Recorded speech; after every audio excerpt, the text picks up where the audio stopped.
In the news tonight, the instrument of accession to the Paris Agreement on Climate Change is now in the Senate for its concurrence.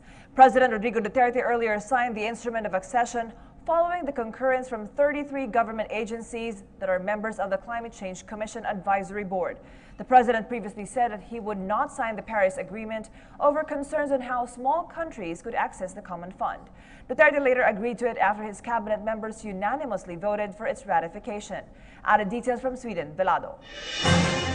President Rodrigo Duterte has signed the instrument of accession to the Paris Agreement on Climate Change, which aims to put a cap on greenhouse gas emissions of participating countries and promote use of renewable energy to keep global temperature increase to well below 2 degrees Celsius. President Duterte, who had been vocal on his opposition on Paris Agreement, believing it will hamper the development of our country's economy, later on agreed to sign the document after members of his cabinet voted for its ratification. Senator Lauren Legarda welcomed the positive development and received the signed papers in her office in the Senate from Senior Deputy Executive Secretary Maynard Guevara.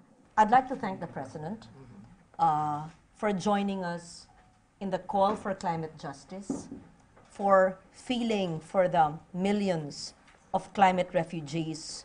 Legarda, who is the current chairperson of the Senate Committee on Climate Change and United Nations Global Champion for Resilience, called on each head of government agencies to submit their certificates of concurrence or COCs.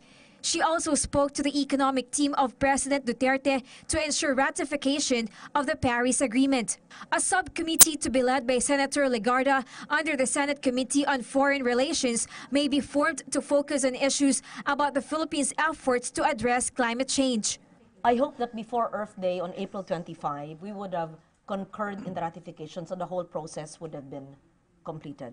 And that means when we adjourn by middle of March, we have completed the process of ratification. I hope. For PTV News, Sweden, Velado.